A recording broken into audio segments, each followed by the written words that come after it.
Hello friends, मेरा नाम है दीपक कुमार सैनी। मैं मनश्रुति क्लासेज जयपुर से।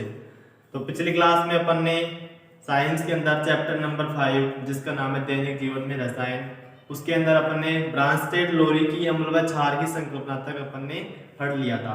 उसके आगे अपन आज अम्ल व क्षार की लुईस संकल्पना से स्टार्ट करेंगे। तो वीडियो स्टार्ट करने से पहले आप सभी से एक रिक्वेस्ट है कि आप हमारे चैनल पर नए हो तो चैनल को सब्सक्राइब कीजिए, वीडियो को लाइक कीजिए तथा अपने दोस्तों के साथ में शेयर कीजिए। और आप यदि हमारी लाइव क्लास ज्वाइन करना चाहते हो तो शाम को 4 बजे से हमारी लाइव क्लास होती है। तो अपने व्हाट्सएप नंबर कमेंट बॉक्स में लिखिए, आपको संपर्क करेंगे आपसे। तो बिना टाइम वेस्ट किए चले बढ़ते हैं वीडियो की तरफ। तो अम्ल व क्षार की लुईस संकल्पना। तो 1923 में सन 1923 में लुईस नामक एक वैज्ञानिक ने अम्ल व क्षार की नई संकल्पना दी और वो संकल्पना इलेक्ट्रॉन पर आधारित थी। तो 1923 में अम्ल व क्षार की इलेक्ट्रॉन पर आधारित संकल्पना दी लुईस ने। उसमें यह बताया उसने कि वे पदार्थ जो इलेक्ट्रॉन युग्म ग्रहण करते हैं, वे पदार्थ जो इलेक्ट्रॉन युग्म ग्रहण करते हैं उन्हें अम्ल कहते हैं, तथा जो इलेक्ट्रॉन युग्म का दान करते हैं उन्हें अपन क्या कहते हैं, क्षार कहते हैं। अर्थात इसका मतलब क्या हुआ? इसका मतलब ये हुआ कि जो अम्ल होते हैं वो तो इलेक्ट्रॉन युग्म ग्राही होते हैं और जो क्षार होते हैं वो इलेक्ट्रॉन युग्म दाता होते हैं। जैसे अपने लिखा, सबसे पहले हेडिंग लगानी है अम्ल व क्षार की लुईस संकल्पना। फिर क्या लिखोगे कि सन 1923 में लुईस ने अम्ल व क्षार की इलेक्ट्रॉन पर आधारित संकल्पना दी, जिसके अनुसार अम्ल वे पदार्थ होते हैं जो इलेक्ट्रॉन युग्म ग्रहण करते हैं तथा क्षार वे पदार्थ होते हैं जो इलेक्ट्रॉन युग्म का दान करते हैं, क्षार कहलाते हैं। ठीक है, अर्थात इसका मतलब क्या हुआ कि अम्ल बराबर क्या हो गया, इलेक्ट्रॉन युग्म ग्राही, तथा क्षार बराबर हो गया इलेक्ट्रॉन युग्म दाता। तो यहाँ तक एग्जांपल के थ्रू समझते हैं। तो इसमें क्या है, जैसे BF3 व NH3 की अपन अभिक्रिया करवाते हैं तो क्या होता है, जो NH3 है इसके अंदर जो नाइट्रोजन परमाणु है, ठीक है, इसके ऊपर एक लोन पेयर उपस्थित होता है। लोन पेयर का मतलब 2 इलेक्ट्रॉन उपस्थित होते हैं इसके ऊपर। तो क्या करता है NH3 अपने दोनों इलेक्ट्रॉनों का दान कर देता है। ठीक है, जो इलेक्ट्रॉन दान करता है इसलिए क्या हो जाता है, क्षार बन जाता है। तो इलेक्ट्रॉन दान कर रहा है इसलिए ये तो क्या हो जाएगा, क्षार हो जाएगा। ठीक है, अब जो ये इलेक्ट्रॉन दान करता है 2 इलेक्ट्रॉन, उनका क्या होता है, ये BF3 उनको ग्रहण कर लेता है। जो BF3 होता है उन दोनों इलेक्ट्रॉनों को ग्रहण करके F3b में परिवर्तित हो जाता है। तो ये BF3 इलेक्ट्रॉन ग्रहण करने का काम कर रहा है और इलेक्ट्रॉन ग्रहण करने वाले को क्या कहते हैं, अपन अम्ल कहते हैं। ठीक है, यहाँ तक आई बात समझ में। उसने एक बात और कही कि जब उसने कहा कि जो लुईस अम्ल होते हैं वो तो इलेक्ट्रॉन ग्रहण करते हैं तथा लुईस क्षार होते हैं वो इलेक्ट्रॉनों का दान करते हैं। अर्थात एक इलेक्ट्रॉन ग्रहण कर रहा है, एक इलेक्ट्रॉन दान कर रहा है। तो दोनों क्या करते हैं, आपस में क्रिया करके यौगिक का निर्माण कर लेते हैं। ठीक है, क्या करते हैं, दोनों आपस में क्रिया करके यौगिक का निर्माण कर लेते हैं। और जो यौगिक होता है वो परस्पर, उसके अंदर जो परमाणु होते हैं वो परस्पर उपसहसहयोग बंध द्वारा जुड़े रहते हैं।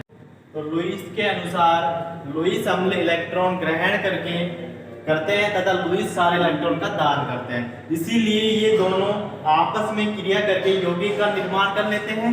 और इस यौगिक के अंदर जो यौगिक का वो निर्माण करता है उस यौगिक में जो परमाणु होते हैं वो परस्पर उपसहसहयोग बंध द्वारा जुड़े रहते हैं। तो एक बार आप इसका स्क्रीनशॉट ले लो, फिर अपन आगे करवाते हैं।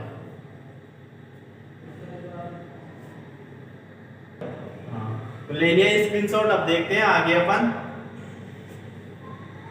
तो देखिए, अब लुईस ने एक बात और बताई कि जो अम्ल होते हैं वो इलेक्ट्रॉन युग्म ग्रहण करते हैं, अर्थात उनके पास में इलेक्ट्रॉनों की कमी होती है तब जाके वो ग्रहण करते हैं। आप इंसान को देख लो, खाना कब खाता है, जब उसको भूख लगती है तभी खाना खाता है वो। ठीक है, जैसे ही अम्ल है, अम्ल इलेक्ट्रॉन ग्रहण क्यों करते हैं, क्योंकि उनके पास में इलेक्ट्रॉनों की कमी होती है। तो इसका मतलब क्या हुआ, इसका मतलब ये निकलता है कि वे पदार्थ जिनका अष्टक अपूर्ण होता है, अष्टक अपूर्ण कब होगा, जब उनके पास में इलेक्ट्रॉनों की कमी होगी। इसका मतलब है कि उसका अष्टक क्या है, अपूर्ण है। तो वे पदार्थ जिनका अष्टक अपूर्ण होता है वो क्या कहलाते हैं, अम्ल कहलाते हैं। तो क्या लिखेंगे, स्टार लगा के लिखेंगे कि लुईस के अनुसार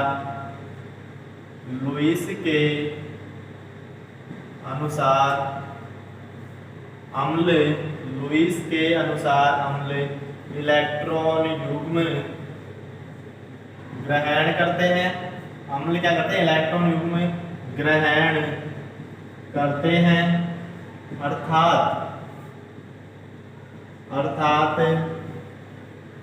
इनके पास इलेक्ट्रॉनों की कमी होती है, इनके पास इलेक्ट्रॉनों की कमी होती है या इनका अष्टक अपूर्ण होता है, अर्थात इनके पास इलेक्ट्रॉनों की कमी होती है या इनका अष्टक अपूर्ण होता है। ठीक है, इनका अष्टक अपूर्ण होता है, इसीलिए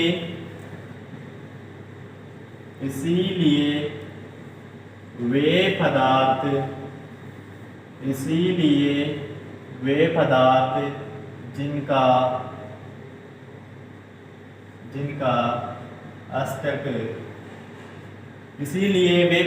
जिनका अष्टक अपूर्ण होता है अम्ल कहलाता है, जिनका अष्टक अपूर्ण होता है अम्ल कहलाते हैं,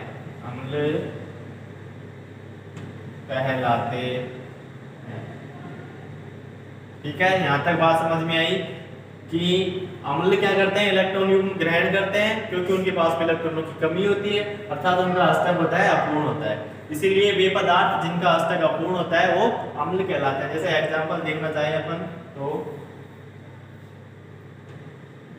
जैसे BF3 AlCl3 हो गया, Mg+2 हो गया, Mg+2 हो गया, Na+ हो गया, ऐसे बहुत सारे एग्जांपल अपने को देखने को मिल जाएंगे। ठीक है, तो जिनके पास में इलेक्ट्रॉनों की कमी है वो इलेक्ट्रॉन ग्रहण करेंगे, तो जिनके अष्टक अपूर्ण होगा वो क्या कहलाएंगे, अम्ल कहलाएंगे। अब एक बात और नोटिस की होगी आपने कि क्षार क्या होते हैं, इलेक्ट्रॉन युग्म दान करते हैं। दान कब करते हैं, जब उनके पास में इलेक्ट्रॉनों की अधिकता होती है या उनके पास में एकाकी इलेक्ट्रॉन युग्म मतलब लोन पेयर उनके पास में उपस्थित होता है, उनके पास में एक्स्ट्रा इलेक्ट्रॉन होते हैं, तब जाके वो क्या करते हैं, दान करते हैं। तो क्या लिखेंगे अपन इसमें कि लुईस के अनुसार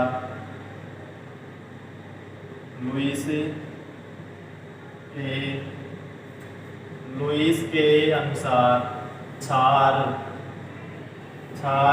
इलेक्ट्रॉन युग्म दान करते हैं,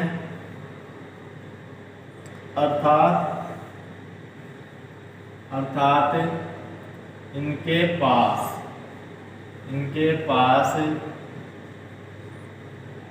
पास लोन पेयर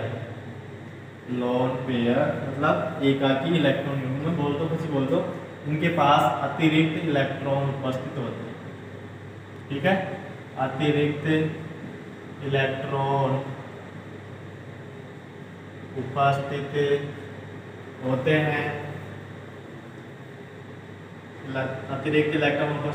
हैं, ठीक है। तो लुईस ने क्या कहा कि क्षार होते हैं वो इलेक्ट्रॉन युग्म का दान करते हैं, अर्थात इनके पास में जो अतिरिक्त इलेक्ट्रॉन उपस्थित होते हैं, इसीलिए वे पदार्थ ठीक है, इसीलिए वे पदार्थ जिनके पास अतिरिक्त इलेक्ट्रॉन बोल दो या कुछ भी लोन पेयर बोल दो, जिनके पास अतिरिक्त इलेक्ट्रॉन उपस्थित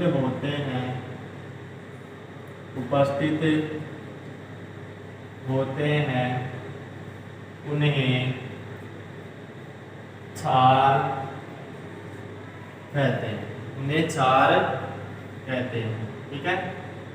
तो जिनके पास में अतिरिक्त इलेक्ट्रॉन उपस्थित होते हैं उन्हें क्या कहते हैं, अपन क्षार कहते हैं। जैसे एग्जांपल देखना चाहें तो H2O के अंदर ऑक्सीजन परमाणु के ऊपर क्या होते हैं, दो लोन पेयर उपस्थित होते हैं।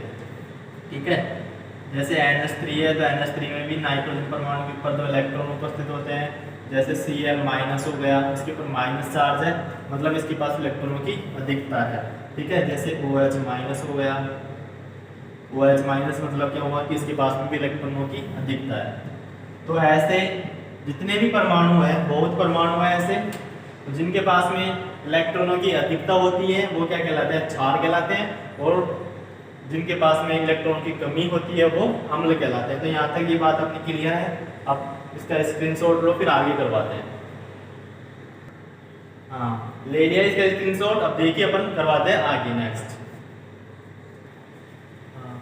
तो इस प्रकार अपन ने क्या देखा, आपने एक बात नोटिस की होगी आर्रेनियस व ब्रांस्टेड-लोरी की संकल्पना के अंदर। आर्रेनियस ने संकल्पना दी थी, उसके अनुसार अम्ल वे पदार्थ होते थे जो H+ आयन देते थे, और क्षार वे होते थे जो OH- आयन देते थे। ठीक है, और जो ब्रांस्टेड-लोरी की संकल्पना थी उसमें क्या देखा अपन ने कि उसने प्रोटोनों के आधार पर, ठीक है, प्रोटोनों के आधार पर, जो प्रोटोनिक यौगिक होते हैं उनके आधार पर उसने अम्ल व क्षार की व्याख्या की। तो इसमें लुईस की संकल्पना में अपन ने क्या देखा कि जो H+ व OH- आयन युक्त परमाणु ही, H+ व OH- आयन युक्त परमाणु ही अम्ल व क्षार नहीं होते, बल्कि H+ व OH- परमाणु रहित, आयन रहित परमाणु जैसे CO2 हो गया, और भी बहुत सारे हैं, वो भी क्या कहलाते हैं, उनके भी अम्ल व क्षार के गुणों को उसने व्याख्या की, अच्छी तरीके से व्याख्या की। तो क्या लिखेंगे अपन कि लुईस की संकल्पना से,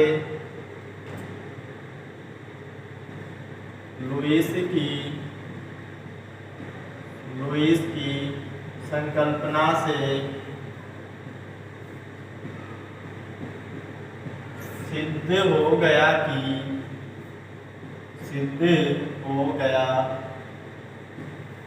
कि अम्ल व क्षार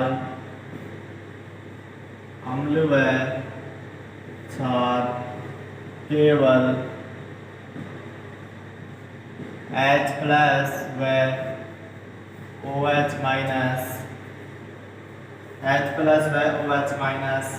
आयन युक्त पदार्थ ही नहीं होते,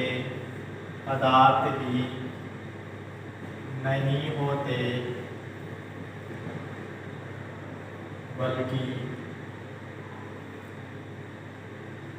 एप्रोटोनिक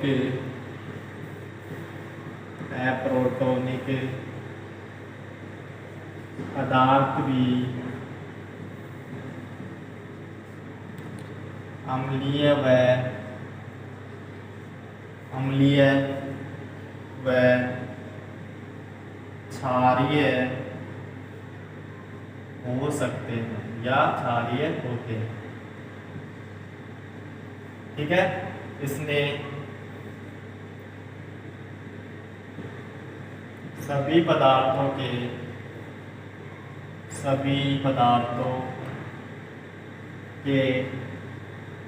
अम्लीय व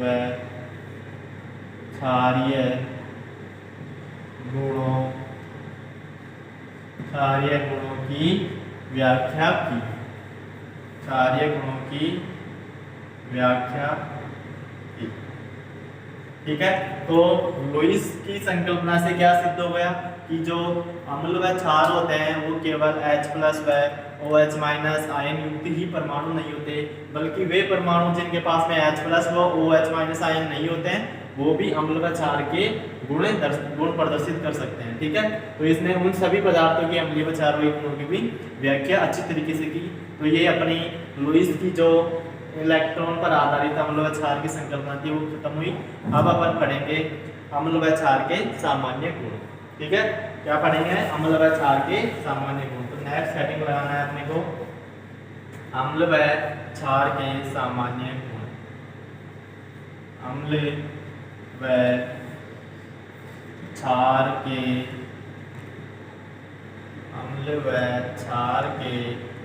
सामान्य गुण। ठीक है, तो सबसे पहला गुण तो वही जो आपने पहले भी पढ़ लिया कि अम्ल होते हैं वो लाल अम्ल होते हैं वो नीले लिटमस पत्र को लाल कर देते हैं तथा क्षार होते हैं वो लाल लिटमस पत्र को नीला कर देते हैं। तो सबसे पहला गुण क्या लिखेंगे अपन? सबसे पहला गुण कि अम्ल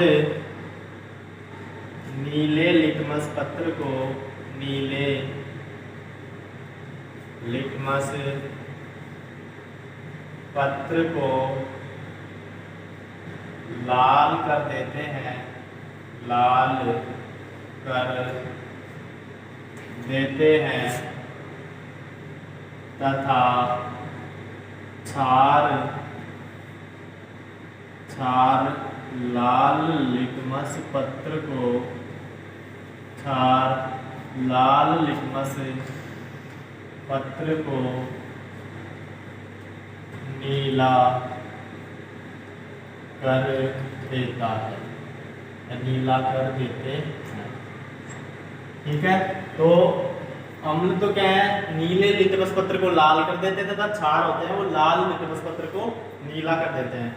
नेक्स्ट क्या है कि जो अम्ल होते हैं वो धातुओं के साथ क्रिया करते हैं। अम्ल धातु के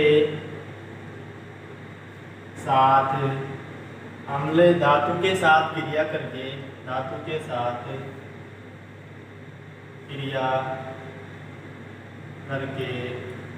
H2 गैस, H2 का मतलब हाइड्रोजन गैस, ठीक है, हाइड्रोजन गैस मुक्त करते हैं, हाइड्रोजन गैस मुक्त करते हैं। क्या हुआ इसका मतलब कि जो अम्ल होते हैं, अगर अपन अम्लों की अभिक्रिया धातु के साथ करवाते हैं तो हमें H2 गैस प्राप्त होती है। जैसे अम्ल ले लिया अपन ने कोई H2SO4 कोई अम्ल ले लिया, उसकी अभिक्रिया अपन ने जिंक के साथ करवाई, Zn के साथ करवाई, तो क्या होगा, जो H2SO4 है वो क्या करता है, हमेशा H प्लस और SO4 2- में टूटता है। तो H प्लस व SO4 2- में टूटता है और जिंक के ऊपर क्या होता है, Zn के ऊपर +2 चार्ज होता है। Zn के ऊपर +2 चार्ज होता है तो क्या होगा, यहाँ पे प्लस वाला माइनस वाले के साथ रिएक्शन करेगा और माइनस वाला प्लस वाले के साथ रिएक्शन करेगा। तो यहाँ पे माइनस वाला SO4 2- में है और Zn +2 में है, तो क्या करेंगे, दोनों आपस में क्रिया करके क्या बना लेंगे, ZnSO4 का निर्माण कर लेंगे, ठीक है, और साथ में H2 गैस निकल जाएगी, क्या निकलेगी साथ में, H2 गैस, ठीक है। तो ये H2SO4 है, इसे अपन क्या बोलते हैं, सल्फ्यूरिक अम्ल बोलते हैं। H2SO4 को क्या बोलते हैं, सल्फ्यूरिक अम्ल, ठीक है, क्या बोलते हैं इसे, सल्फ्यूरिक अम्ल।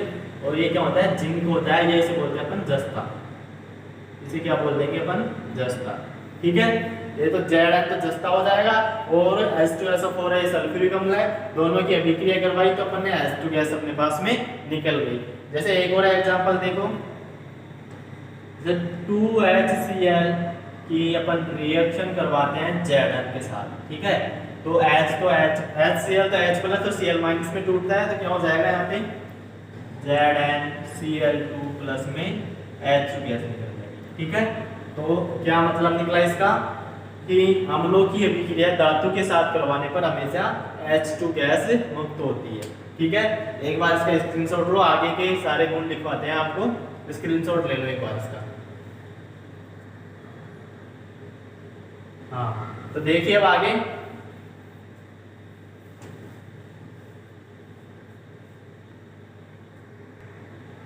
हाँ, तो अपन अम्ल, अभी अपन ने अम्ल की अभिक्रिया धातु के साथ करवाई तो अपन को H2 गैस प्राप्त हुई। तो एक नोट लगा के लिखेंगे,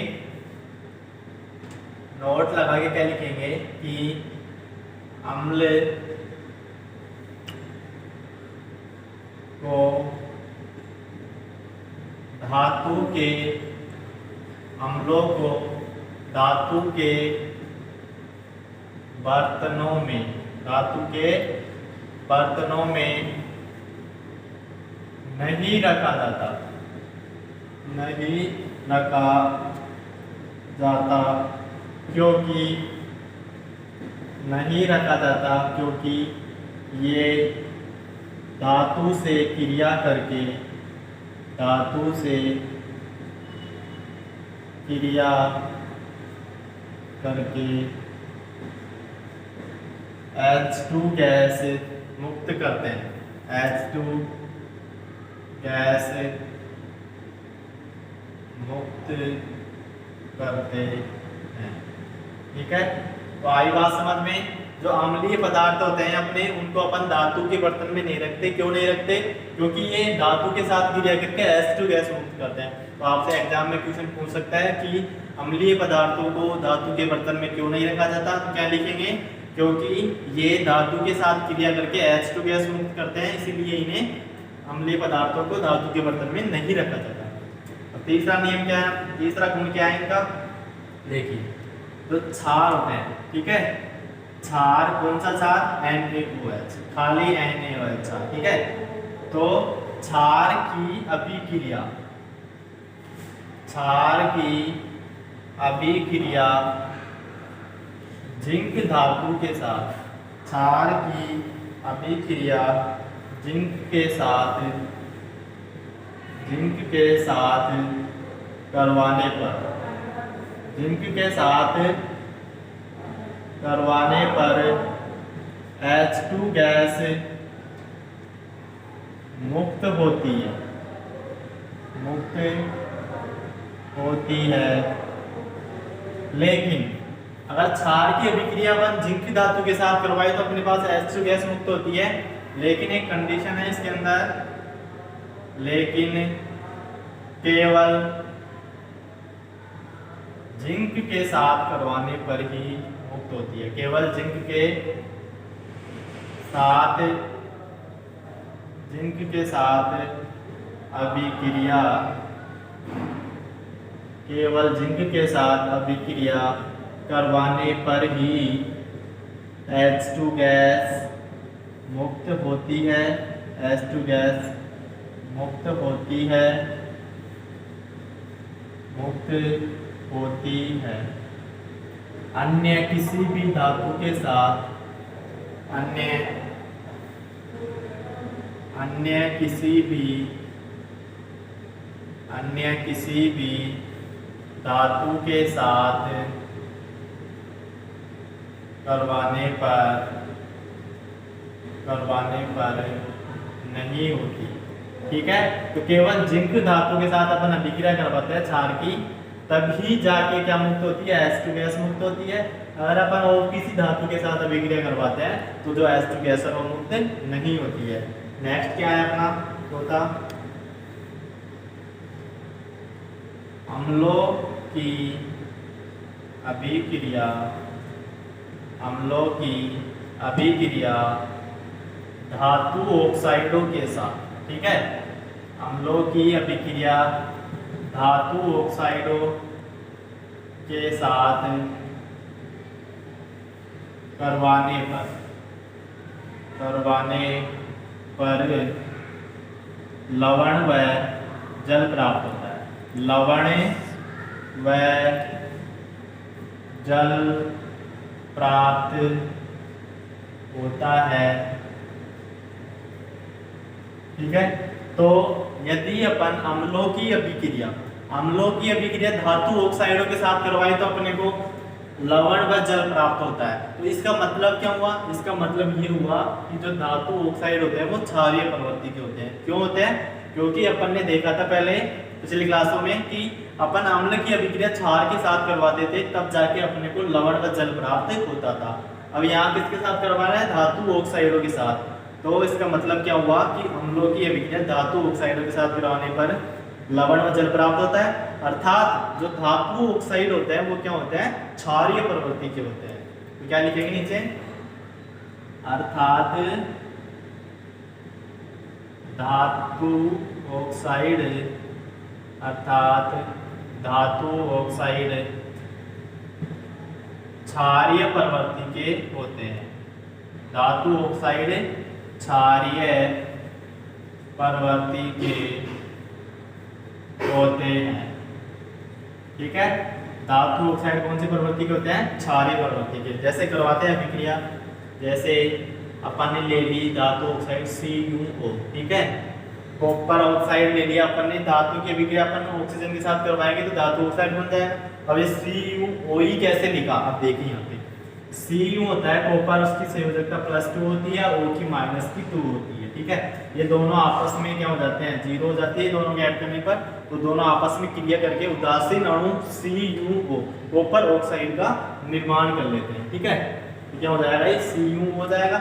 इसकी अभिक्रिया अपन HCl के साथ करवाएंगे, 2HCl, तो क्या होगा देखिए, ये तो कैसे टूटेगा, Cu+2 में और O-2 में, ठीक है। ये कैसे टूटेगा, 2H+ में और 2Cl- में।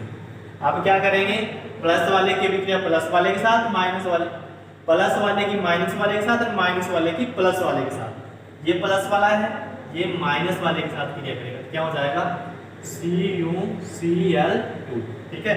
ये इसके साथ क्रिया करेगा तो क्या हो जाएगा H2O, ठीक है। तो ये तो क्या हो गया, लवण हो गया अपने पास में, और ये क्या हो गया, जल हो गया। तो इसका मतलब समझ में आया कि धातु ऑक्साइड की अभिक्रिया अपन ने अम्ल के साथ करवाई तो लवण व जल प्राप्त हुआ, अर्थात जो धातु ऑक्साइड होता है ये क्षारीय प्रवृत्ति का होता है। तो एक बार इसका स्क्रीनशॉट ले लो, फिर आगे करवाते हैं अपन।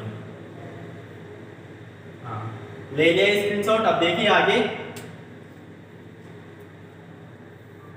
हाँ तो अब देखिए नेक्स्ट गुण क्या है इसका, अम्ल व क्षार का नेक्स्ट गुण 4 हो गए अपने, अब देखिए 5 और गुण, ठीक है।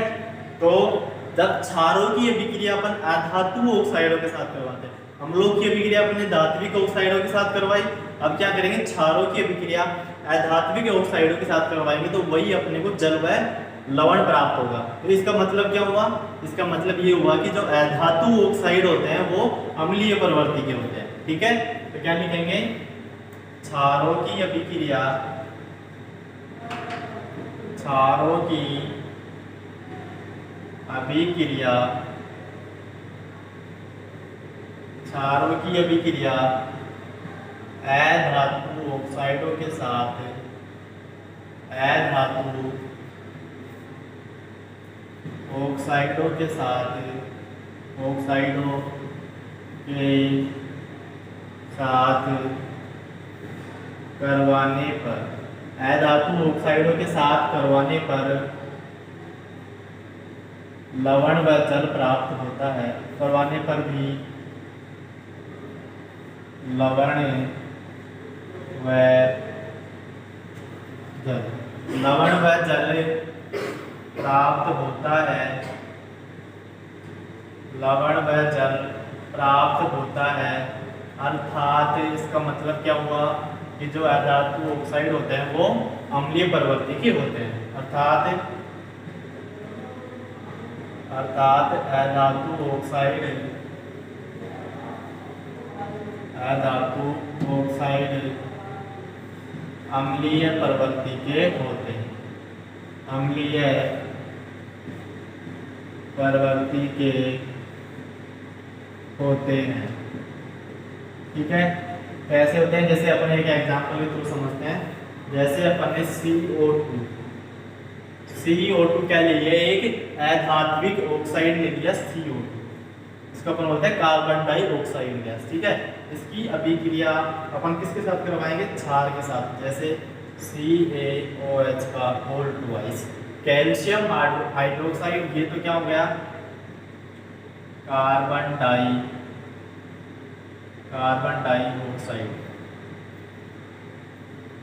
ये तो कार्बन डाइऑक्साइड हो गई, ठीक है। ये क्या हो गया, कैल्शियम हाइड्रोक्साइड, कैल्शियम हाइड्रोक्साइड, ठीक है। तो ये धात्विक ऑक्साइड है अपने पास में CO2, इसकी अभिक्रिया अपन क्षार के साथ करवाएंगे तो क्या होगा, देखिए इसकी अभिक्रिया अपन ने क्षार के साथ करवाई तो क्या होगा, जो CO2 है उसमें क्या है, C के ऊपर, C मतलब कार्बन के ऊपर कौन सा चार्ज होता है, ऐसे देख लीजिए, यहाँ से छोड़िए, आप तो डायरेक्ट देखिए। जैसे CO2 की अभिक्रिया अपन ने कैल्शियम हाइड्रोक्साइड के साथ करवाई तो क्या होगा, CaCO3 बनेगा, ठीक है। तो प्लस में H2 निकल जाएगा, H2, ये तो क्या हो जाएगा calcium carbonate, calcium calcium carbonate, ठीक है। कैल्शियम कार्बोनेट हो गया ये, तो ये क्या हो जाएगा जल। तो अपन ने अधात्विक ऑक्साइड की अभिक्रिया क्षार के साथ करवाई तो अपने को कैल्शियम कार्बोनेट एक लवण प्राप्त हुआ तथा जल प्राप्त हुआ। तो इसका मतलब क्या हुआ कि जो अधातु ऑक्साइड होते हैं वो अम्लीय प्रवृत्ति के होते हैं। नेक्स्ट गुण लिखिए छठा कि अम्लों व क्षारों का जलीय विलयन, अम्लों व क्षारों का जलीय विलयन विद्युत का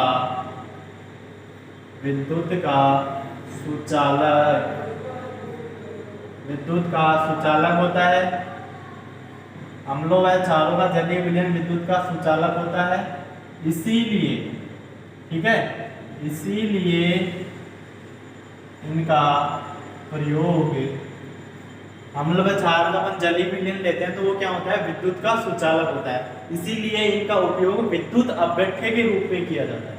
इसीलिए इनका उपयोग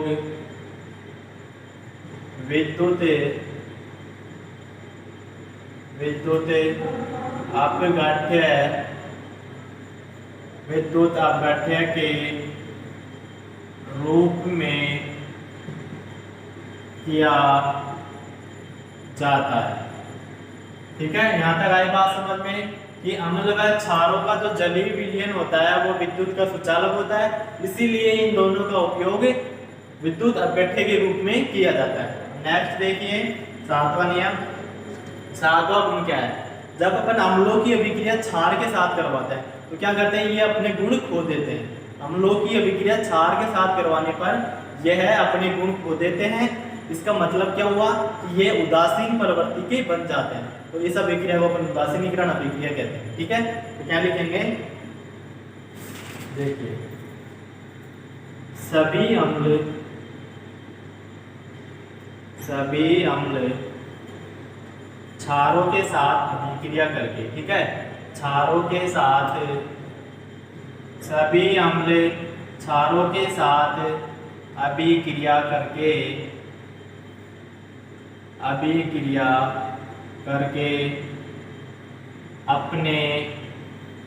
गुण खो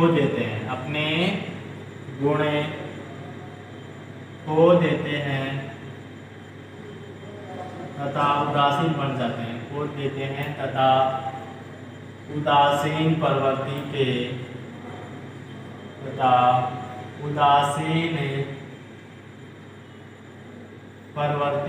बन जाते हैं। ठीक है, उदासीन प्रवृत्ति के बन जाते हैं। ठीक है, इस अभिक्रिया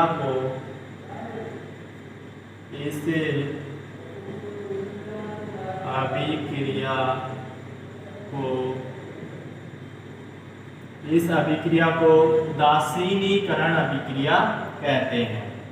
उदासीनीकरण अभिक्रिया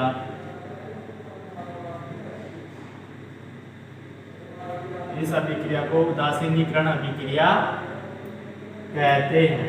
ठीक है, ये बात समझ में आई आपकी। अम्ल क्या होते हैं, क्षारों के साथ में क्रिया करके अपने गुण खो देते हैं तथा उदासीन प्रवृत्ति के बन जाते हैं। तो इस अभिक्रिया को अपन उदासीनीकरण अभिक्रिया कहते हैं। जैसे कोई अम्ल ले लिया अपन ने HCl, उसकी अभिक्रिया NaOH के साथ करवाई तो क्या प्राप्त होता है अपने को, NaCl प्लस में H2O। ठीक है, तो यहाँ पे क्या हुआ, अम्ल की अभिक्रिया क्षार के साथ करवाई तो अम्ल क्या करता है, अपने गुण खो देता है और उदासीन प्रवृत्ति का बन जाता है। उदासीन प्रवृत्ति का क्या बन जाता है, लवण बन जाता है। इसीलिए इस अभिक्रिया को अपन उदासीनीकरण अभिक्रिया भी कहते हैं। तो ये अपने अम्ल व क्षारों के गुण खत्म हुए। अब अपन पढ़ेंगे अम्ल व क्षारों के उपयोग। तो एक बार इसका स्क्रीनशॉट लो, फिर अपन आगे देखते हैं। अब अपन पढ़ेंगे अम्ल, क्षार व लवण के उपयोग। तो सबसे पहले अम्ल के उपयोग पढ़ेंगे, फिर क्षार के, फिर लवण के। देखिए तो H2SO4 मतलब सल्फ्यूरिक अम्ल, HCl मतलब हाइड्रोक्लोरिक अम्ल और HNO3 मतलब नाइट्रिक अम्ल, ठीक है। तो H2SO4, HCl व HNO3 को क्या कहा जाता है, तीनों को मिला के खनिज लवण कहा जाता है, तीनों को खनिज अम्ल कहा जाता है, ठीक है, खनिज अम्ल कहा जाता है। इनका उपयोग होता है अनेक प्रकार के उद्योग धंधों, जैसे औषधि उद्योग हुआ, अपना पेंट उद्योग हुआ और उर्वरक उद्योग हुआ, इनमें इनका उपयोग किया जाता है, ठीक है। तो जो H2SO4, HCl व HNO3 होते हैं ये खनिज अम्ल कहलाते हैं, इनका उपयोग विभिन्न प्रकार के उद्योग धंधों में किया जाता है। अब फिर क्या है, HCl का उपयोग अनेक उद्योग धंधों में बॉयलर को अंदर से साफ करने में तथा सिंक व सैनिटरी को साफ करने में किया जाता है।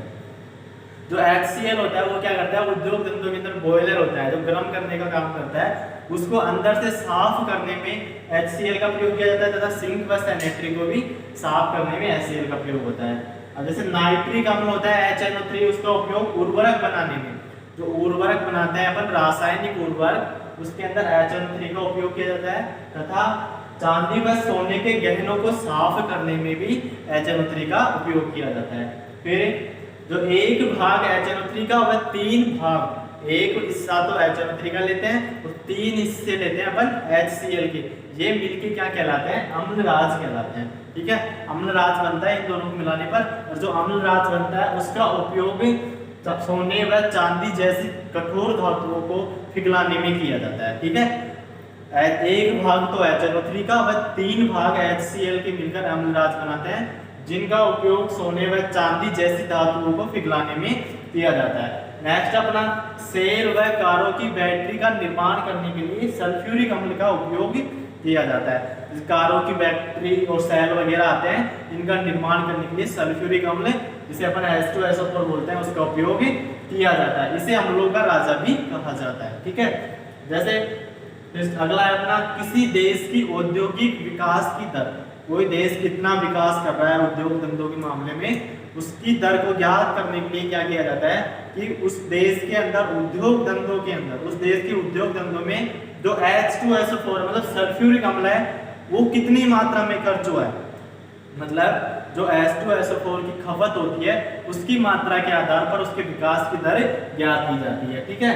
अब नेक्स्ट क्या है, एसिटिक अम्ल होता है उसका उपयोग। एसिटिक अम्ल का उपयोग सिरके के रूप में, खाद्य पदार्थों को संरक्षित रखने में तथा लकड़ी के फर्नीचर को साफ करने में किया जाता है। तो ये तो हो गए अपने अम्लों के उपयोग।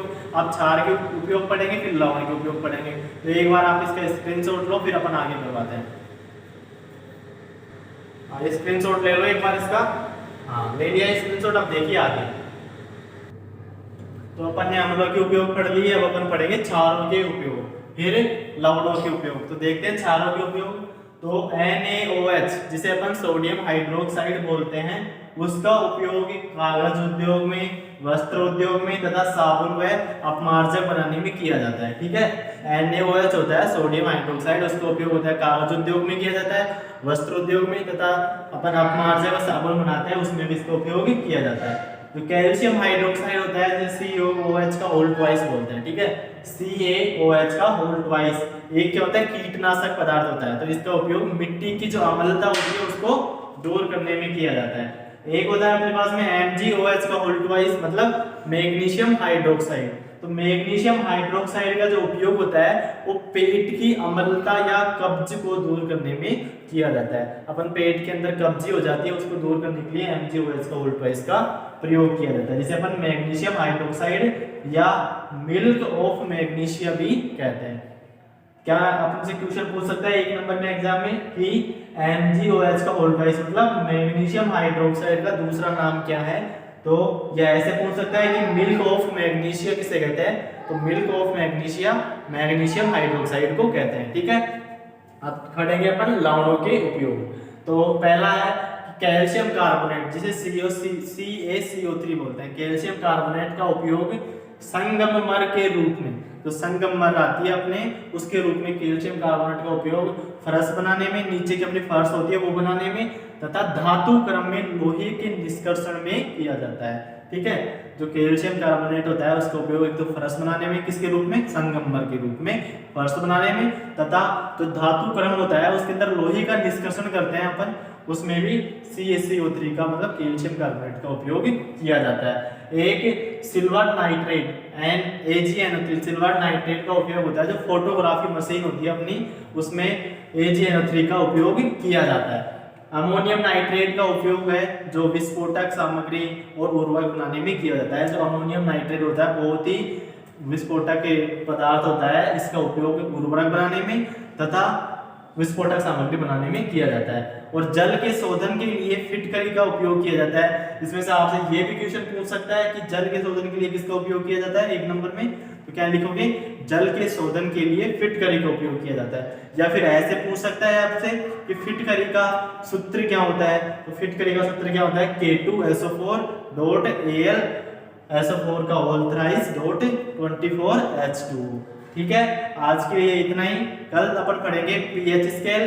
तो क्लास खत्म करने से पहले आप सभी से फिर से एक रिक्वेस्ट है कि आप हमारे चैनल पर नए हो तो चैनल को सब्सक्राइब कीजिए, वीडियो को लाइक कीजिए और अपने दोस्तों के साथ में शेयर कीजिए। तो मिलते हैं नेक्स्ट क्लास में, तब तक के लिए बाय बाय। स्क्रीनशॉट ले लो इसका।